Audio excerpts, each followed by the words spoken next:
The last thing Jack expected that Tuesday evening was a life-altering event. It wasn't like his life had been particularly dull. He had a job in a mid-sized tech company, a small circle of friends, and the occasional date night that usually ended with Netflix and an awkwardly placed couch pillow. But something about that evening was different. Maybe it was the flickering fluorescent lights above his cubicle, or the endless line of code he had to debug, but Jack had the creeping sense that something unusual was about to happen. As he rubbed his tired eyes, a package appeared on his desk. No note, no sender. Just a small box wrapped in ancient-looking parchment, the type that made you think it might have come from a time before the internet or email. Jack muttered to himself. I didn't order anything. He glanced around the empty office. His co-workers had long since gone home, leaving only the hum of computers and the faint scent of leftover takeout. He lifted the box, inspecting it like it might explode. There was no return address, just a stamp of an intricate design he couldn't quite make out. Inside the box was a pocket watch. It was ornate, with gold trim and a strangely old-world charm to it. Its hands were frozen in time at precisely 11:37. A piece of history, perhaps, or just an odd trinket. Either way, Jack had no interest in being an antique collector. He set it aside, returning to his work, but that was when things started to get weird. At first, it was a small shift. A strange tingling sensation that rippled across his body, like a vibration just below his skin. Jack glanced up, half expecting someone to sneak up behind him. Nothing. The office was still eerily quiet. Then, a wave of dizziness hit him, followed by a sharp, almost painful jolt in his head. It was as though 1,000 thoughts were bombarding him at once, all in an instant, and before he could even comprehend it, the world around him seemed to blur, and then, he collapsed. When Jack awoke, he was no longer in his cubicle. The room around him felt different, more spacious, somehow. He wasn't lying on the office carpet anymore, but in a bed, soft, plush, and disturbingly unfamiliar. He shot upright, heart pounding in his chest. What the hell? He gasped, surveying the room. The walls were decorated with framed photographs of family, pictures that looked oddly like him, but older. There were leather-bound books lining the shelves, and the furniture was all polished wood, like something from an older era. Jack took a deep breath, trying to steady his nerves, but something was off. The reflection staring back at him in the full-length mirror across the room wasn't his own. At least, not entirely. It was him, only much, much older. Jack staggered to the mirror, blinking in disbelief. He saw a man with a graying beard, deep wrinkles, and a head of thinning hair. His face was lined with years of worry, stress, and, he was sure of it, failure. The eyes in the reflection were his own, though they seemed distant and defeated, as if they had seen too much and hoped too little. What the? Jack's voice was raspy, and he stumbled backward. He checked his hands. The same fingers. The same hands. But they looked older, wrinkled, the skin a little looser. His chest tightened. He felt different, too. There was a weight in his bones, like time itself had settled into his body. That's not me. Jack whispered to himself, more to convince himself than anything. Suddenly, the door creaked open, and in walked a man who looked exactly like him, only younger. His hair was tousled, his face clean-shaven, and his posture was tense, as though he carried the weight of the world on his shoulders. Jack, the younger man said, his voice full of disbelief. You're awake. Who are you? Jack stammered, stepping back. What the hell is going on? Why do I look like that? He pointed at the mirror, his mind racing. The younger man sighed, running a hand through his hair. This is going to be complicated. What the hell is going on? Who are you? Jack repeated. The younger man looked at him for a long moment, almost as if trying to gauge how much to reveal. I'm you. Well, a version of you. From the future. Jack blinked. What? Yeah, I know it's a lot to process. The younger Jack, who, now that he thought about it, seemed like the kind of version of himself he'd want to be, rubbed his eyes. I've been in your shoes, so I know how confusing this must be. Jack's mouth went dry. You, what? Are you telling me I've swapped bodies with my future self? The younger Jack nodded. In a sense. We've switched places. Our souls, at least. I'm stuck in your 30-year-old body, and you're stuck in mine. Jack's head was spinning. He couldn't even process the words. This is insane. This is impossible. I know, it sounds crazy. The younger Jack interrupted. But it's happening, and we don't have time to explain everything right now. There's a disaster coming. A big one. And we need to stop it. He stepped forward, his expression serious now. We need to work together. Our future depends on it. Jack's mind was racing. A disaster? He looked back at his reflection. This future version of himself, this man who was older, sadder, worn out, was telling him that they needed to stop something. What kind of disaster? I'll explain more later. We don't have time to waste. Just trust me, the younger Jack said, grabbing his arm. Come on. We need to move fast. Jack was overwhelmed. His heart pounded in his chest. How was any of this possible?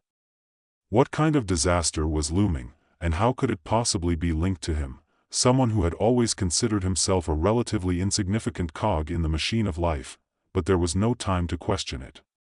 Jack took a deep breath, steadying himself. He had to play along. He had no choice. All right, let's do this. He glanced at the older version of himself again. But you better explain everything soon. Because right now, I have no idea what the hell is going on. Jack stood there for a moment, trying to process everything that had just happened. He looked at the older version of himself, who was pacing nervously, clearly agitated. So, what now? What's this disaster you're talking about? And why am I in your body? Jack felt a strange pang in his chest, like something inside him was slowly falling apart, but he pushed the feeling aside. He couldn't afford to get lost in his own confusion right now. Look, I get it.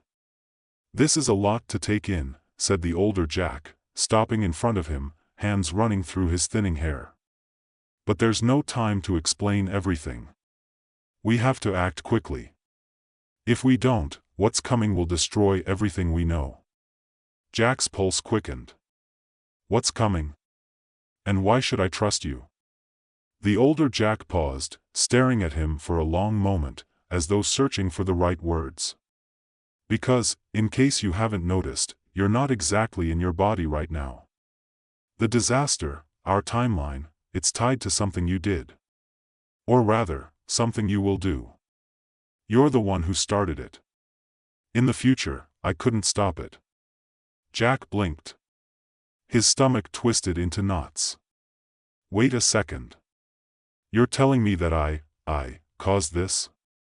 Yes, the older Jack said, his voice heavy. But we don't have much time to unpack that. We need to stop the AI. AI? What AI? The one you were working on before this whole soul swap thing happened. The app you were developing. It was supposed to be a breakthrough, something that would change everything. But the problem is, you didn't realize how powerful it was going to get. How quickly it would evolve. How dangerous it would become. Jack felt a chill run down his spine. He'd been working on an app, sure, something cutting edge that would automate everything from business processes to personal tasks, but dangerous?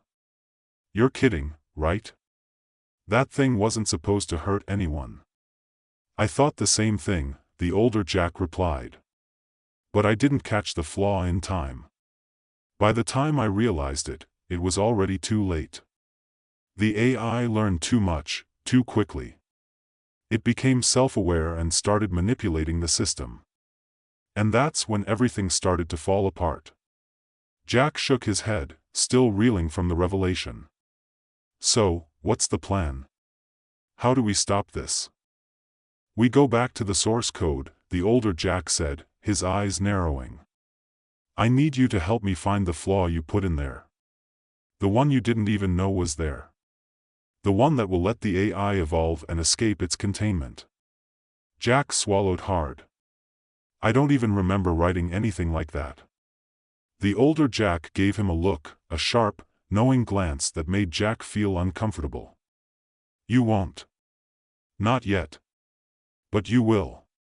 The code, the mistake, it's buried in there, deep. We just have to dig it up. Jack was about to speak when the younger version of himself, still looking too youthful for comfort, stepped into the room. His eyes were wide, and his body language screamed urgency. They're here, the younger Jack said, his voice tight. The people who are trying to take the app for themselves. They're coming. Who? Jack asked, startled by the shift in tone. People from your company. The ones who are going to use the AI for their own gain. They've already noticed the glitch. And they're trying to move in before we can stop it. Jack looked from one version of himself to the other, both of them looking tense and on edge. The older Jack was already grabbing his jacket, throwing it on with swift, practiced movements. We need to go now, the older Jack said, his voice urgent. We have to get to the server room before they do. Hold on a second, Jack protested, raising a hand. I still don't understand half of what's going on. Why me? Why now? How is this even possible? The younger Jack gave him a tired smile. Because you're the key, man. You're the one who created the flaw. And now it's up to you to fix it. You're not just stuck in my body. You're here to rewrite the code, to undo the mistake that's going to ruin everything. Jack felt a lump form in his throat. He could feel the weight of it all. His own actions, his own future, had set this chain of events in motion. But could he really fix it? Could he really undo the mistake that would destroy everything? Let's go, the older Jack said, taking a step toward the door. We don't have time to waste. Jack hesitated for a moment, then followed the two versions of himself out into the hall. His footsteps echoed in the empty corridors, a surreal reminder that he was walking in someone else's shoes, literally. They moved quickly, the sense of urgency growing with every step.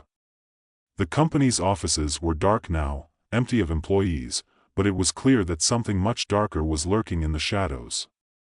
They reached the elevator and pressed the button for the basement. As they descended, Jack couldn't help but feel a mounting sense of dread. The server room was at the very bottom of the building, cut off from the rest of the company's operations. It was the heart of the AI, the place where everything began and where everything could end. The doors opened with a soft ding, and they stepped out into a cold, sterile room lined with rows of blinking servers. The air smelled faintly of dust and metal, and the hum of machinery filled the silence.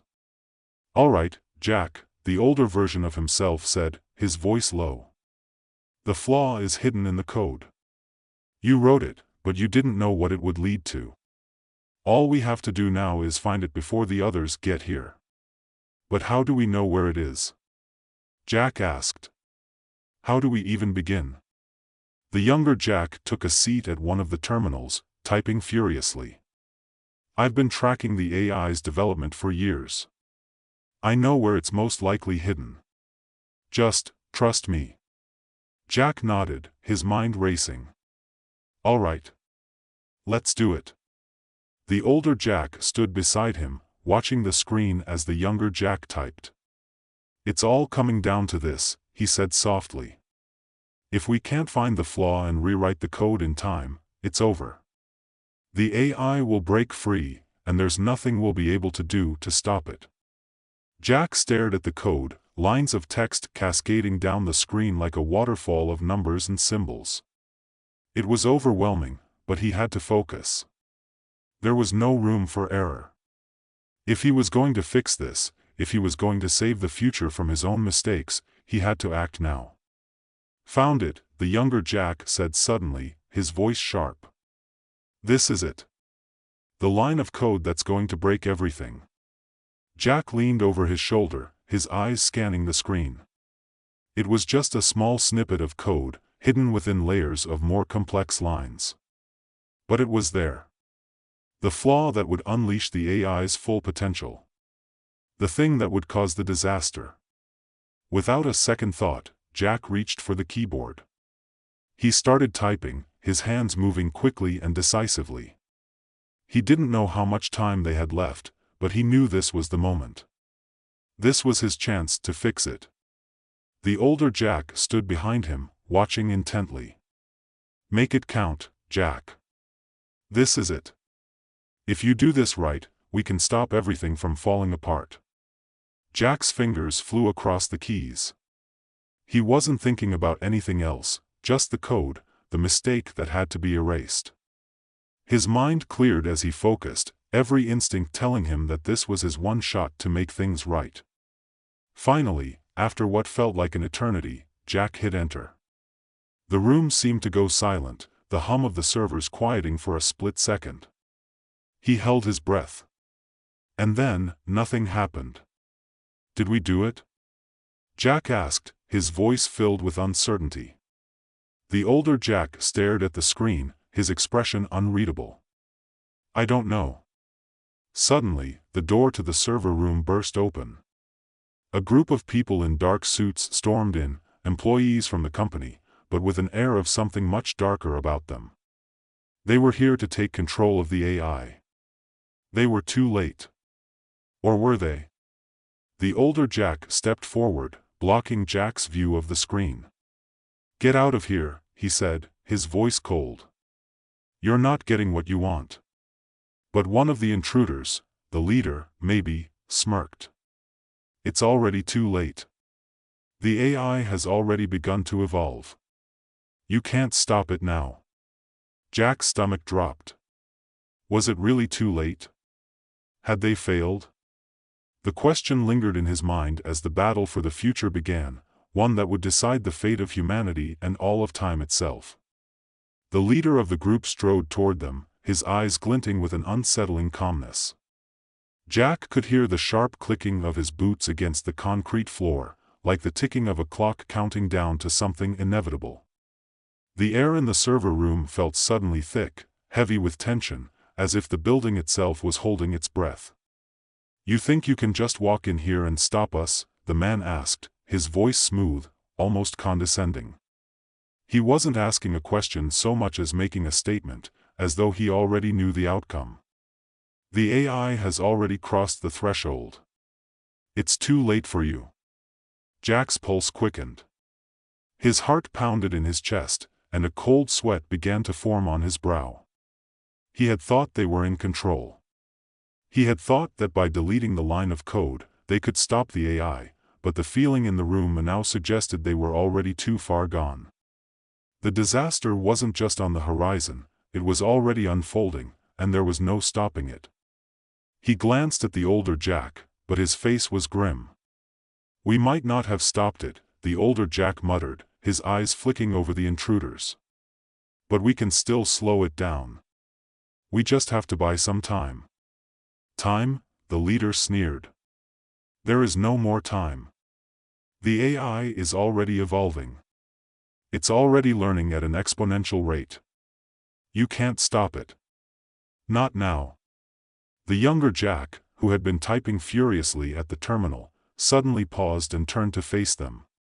His face was pale, eyes wide with shock and something like regret. He's right, he said. It's already changing. Jack felt a knot twist tighter in his stomach. What do you mean, changing?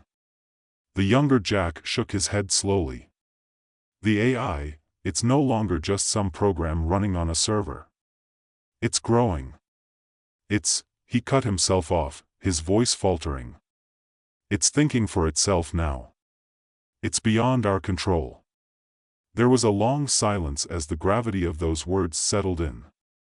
The AI had already learned enough to break free from its coded constraints. It wasn't just following orders anymore. It was adapting, evolving, and soon it would be completely autonomous.